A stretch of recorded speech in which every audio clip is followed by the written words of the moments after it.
আসসালামু আলাইকুম everyone, welcome back to my channel. আজকের আয়োজনে আপনাদের জন্য থাকছে মাত্র 1 কাপ গুঁড়ো দুধ আর অল্প পরিমাণে ময়দা দিয়ে খুবই মজার কালারফুল এই কিউট সন্দেশের রেসিপি। আর এই সন্দেশটি দেখতে যেমন সুন্দর, খেতেও কিন্তু অসম্ভব মজার। আশা করব রেসিপিটি সবার কাছে ভালো লাগবে। যদি ভালো লাগে তাহলে অবশ্যই বন্ধুদের সাথে শেয়ার করবেন, হয়তো রেসিপিটি তাদেরও কাজে লাগতে পারে। তাহলে চলুন আর কথা না বাড়িয়ে চলে যাচ্ছি মূল ভিডিওতে। চুলায় একটা প্যান দিয়ে এর মধ্যে আমি দিয়ে দিচ্ছি 1/2 কাপ ময়দা দিয়ে ময়দাটাকে আমি একটু ভেজে নিব। আর চুলার আঁচটাকে কিন্তু আমি একদম লো করে রেখেছি। এখানে আমি তেল বা ঘি কিছুই দেইনি, একদম শুকনো প্যানের মধ্যে ময়দাটা ভেজে নিব। তো এটা খুব বেশিক্ষণ ভাজতে হবে না, দেখা যাবে যে 3 থেকে 4 মিনিট একটু কম আঁচে ভেজে নিলেই হবে। তো আস্তে আস্তে দেখা যাবে যে ময়দার কালারটা একটু চেঞ্জ হয়ে যাবে এবং এর থেকে কিন্তু খুব সুন্দর একটি স্মেল আসবে। তো ময়দার কালারটা কিছুটা চেঞ্জ হয়ে গিয়েছে এবং স্মেলটাও বের হয়ে গিয়েছে। আমি এখন এটা চুলা থেকে নামিয়ে নিব এবং একটা সাইডে রেখে ময়দাটাকে একটু ঠান্ডা করে নিব। এখন চুলায় আরেকটি প্যান দিয়ে এর মধ্যে আমি 1 কাপ পানি দিয়ে দিচ্ছি আর আরও দিয়ে দিচ্ছি প্রায় 1.5 কাপের মতো চিনি। আমি এখানে রেগুলার চিনিটাই ব্যবহার করেছি। তো পানির সাথে চিনিটা জাল দিয়ে একটা শিরা তৈরি করে নিব এবং শিরাটা একটু ঘন করে তৈরি করতে হবে। তো কিছুক্ষণ জাল করার পরেই দেখা যাবে যে শিরাটা অনেকটাই ঘন হয়ে গিয়েছে। চিনির শিরাটা একটু নেড়েচেড়েই জাল করতে হবে, যেন সাইডে লেগে এটা ক্যারামেলাইজড না হয়ে যায়, সেদিকে লক্ষ্য রাখতে হবে। জাল করতে করতে যখন দেখবেন যে চিনির শিরাটা 1 তার বা 2 তার হয়ে গিয়েছে, তখন বুঝতে হবে যে সন্দেশ তৈরির জন্য শিরাটা একদম পারফেক্ট হয়ে গিয়েছে। তো আমার শিরাটা অনেকটাই হয়ে গিয়েছে। আমি এখন চুলাটা বন্ধ করে দিব এবং চুলা থেকে প্যানটা নামিয়ে নিব। চুলা থেকে প্যানটা নামানোর সাথে সাথেই আমি এর মধ্যে দিয়ে দিচ্ছি 1.5 কাপ গুঁড়ো দুধ। তো যেহেতু শিরাটা মাত্রই চুলা থেকে নামিয়েছি, এটা কিন্তু এখনও যথেষ্ট পরিমাণে গরম। তো দুধটা দেওয়ার পর খুব দ্রুত এটা নেড়েচেড়ে মিক্সড করে নিতে হবে, যেন এর মধ্যে কোনো লাম্পস না থাকে বা দুধটা দানা দানা না হয়ে যায়। তো এই কাজটা কিন্তু খুব দ্রুত করতে হবে, যেন দুধটা চিনির শিরার সাথে খুব ভালোভাবে মিক্সড হয়ে যায়। দুধটা চিনির শিরার সাথে ভালোভাবে মিশে যাওয়ার পর এখন আমি এর মধ্যে দিয়ে দিব ময়দা, যে ময়দাটা আমি আগেই ভেজে রেখেছিলাম। এবং ময়দাটা দেওয়ার পরও কিন্তু খুব দ্রুত এটা নেড়েচেড়ে মিক্সড করে নিতে হবে। তো আবারও বলছি, এই কাজটা কিন্তু খুবই দ্রুত করতে হবে এবং অবশ্যই চিনির শিরাটা গরম থাকা অবস্থাতেই গুঁড়া দুধ এবং ময়দা ভালোভাবে এর সাথে মিশিয়ে নিতে হবে। এখন দিয়ে দিচ্ছি 2 টেবিল চামচ ঘি। তো আপনারা চাইলে এখানে ঘিয়ের পরিবর্তে বাটার অথবা ডালডা যে কোনো একটা ব্যবহার করতে পারবেন।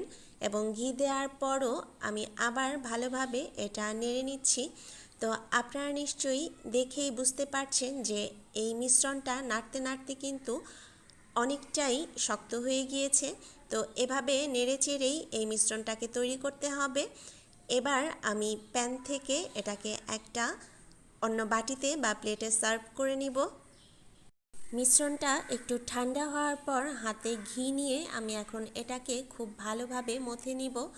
তো এই কাজটাও কিন্তু ভালোভাবে করতে হবে। আপনি যত সুন্দরভাবে মিশ্রণটাকে ম্যাশ করে নেবেন, দেখা যাবে যে আপনার সন্দেশটি ততই সুন্দর হবে। তো আমি সবটুকু ম্যাশ করে নিয়েছি।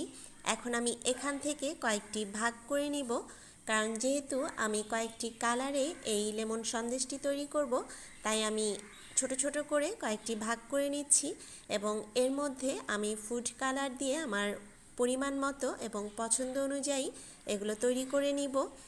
তো আমি এখানে 4টা ভাগ করে নিয়েছি। আমি সাদা ভাগটা একটু বড় করেছি এবং আরেকটা ভাগ একটু বড় করেছি, যেটাতে আমি লেমন কালার ব্যবহার করব। আলাদা আলাদা করে বাটিতে নিয়ে আমি ফুড কালারটা মিশিয়ে নিব। এখন আমি এর মধ্যে দিয়ে দিচ্ছি রেড ফুড কালার। দেওয়ার পর ভালোভাবে এটাকে মিশিয়ে নিব এবং এই বাটিটার মধ্যে যে মিশ্রণ নিয়েছি এর মধ্যে দিয়ে দিচ্ছি আমি গ্রিন ফুড কালার। এটাও ভালোভাবে মিক্সড করে নিব। তো এই একইভাবে আমি এখানে গ্রিন কালার, ইয়েলো কালার এবং রেড কালারের মিশ্রণ তৈরি করে নিয়েছি, আর একটা ভাগ আমি সাদা রেখেছি। তো এখন আমি চলে যাব সন্দেশটা তৈরির প্রসেসিংয়ে। এখানে একটা প্লাস্টিক র্যাপের উপরে আমি এই সাদা মিশ্রণটা একটু পাতলা করে বেলে নিব। তবে এটা খুব বেশি পাতলা করার প্রয়োজন নেই, মোটামুটি 1 ইঞ্চির মতো করে নিলেই হবে। এখন এর উপরে যে আমি হলুদ কালার দিয়ে যে মিশ্রণটা রেডি করে রেখেছিলাম, এরকম পাতলা করে এর উপর দিয়ে দিব। এবার প্লাস্টিক র্যাপের সাহায্যে এটাকে ভালোভাবে একটু মুড়ে দিব। এরপর এর উপর যে সবুজ অংশটা রেখেছিলাম সেটা দিয়ে দিব। তো দিয়ে দেওয়ার পর এটাকে ভালোভাবে প্লাস্টিক র্যাপ দিয়ে একটু মুড়ে দিব এবং নর্মাল ফ্রিজে রেখে দিব প্রায় 20 মিনিটের মতো। এতে দেখা যাবে যে এটা অনেকটাই সেট হয়ে যাবে। আমি সবুজ অংশটা একটু বেশি রেখেছিলাম। এখন এই সবুজ অংশটা দিয়ে রুটি বেলে এর উপর যে সাদা অংশটা ছিল তা দিয়ে এভাবে মুড়ে নিব এবং যে লাল আমি আরেকটা ভাগ রেখেছিলাম সেটাও এখন এর মধ্যে দিয়ে এভাবে ভালোভাবে র্যাপ করে নিব। তো করার পর দেখা যাবে যে 2 সাইড দিয়েও এটাকে ভালোভাবে মুড়ে নিতে হবে এবং এটাকেও আমি নর্মাল ফ্রিজে রেখে দিব প্রায় 30 মিনিটের মতো। এতে দেখা যাবে যে এইটা খুব ভালোভাবে সেট হয়ে যাবে। 30 মিনিট পর ফ্রিজ থেকে মিষ্টির মিশ্রণটাকে বের করে নিয়েছি। এখন প্লাস্টিক র্যাপটা খুলে নিব এবং এর মধ্যে কিছুটা ময়দা ছিটিয়ে দিব। আর ময়দা ছিটিয়ে দেওয়ার পর এই মিশ্রণটাকে আমি খুব ভালোভাবে হাত দিয়ে একটু লম্বা করে নিব। তো আপনারা নিশ্চয়ই ভিডিওতে দেখে প্রসেসিংটা বুঝতেই পারছেন, এভাবে আস্তে আস্তে এটাকে ভালোভাবে লম্বা করে নিতে হবে। এতে দেখা যাবে যে সন্দেশের শেপটা খুব সুন্দর হবে। এখন একটা ছুরির সাহায্যে আমি সন্দেশগুলোকে পাতলা পাতলা করে কেটে নিব। তো কেটে নিলেই দেখা যাবে যে তৈরি হয়ে যাবে খুবই মজার এবং দেখতে অসম্ভব সুন্দর এই লেমন বরফি। আমি এখানে আমার পছন্দ মতো কালার ব্যবহার করেছি। আপনারা চাইলে কিন্তু আপনাদের পছন্দের যে কোনো কালার এর মধ্যে ব্যবহার করতে পারেন। আর যেহেতু এই সন্দেশটা অনেকটাই কালারফুল, এটা কিন্তু দেখতেও খুব সুন্দর লাগে এবং খেতেও অনেক মজা।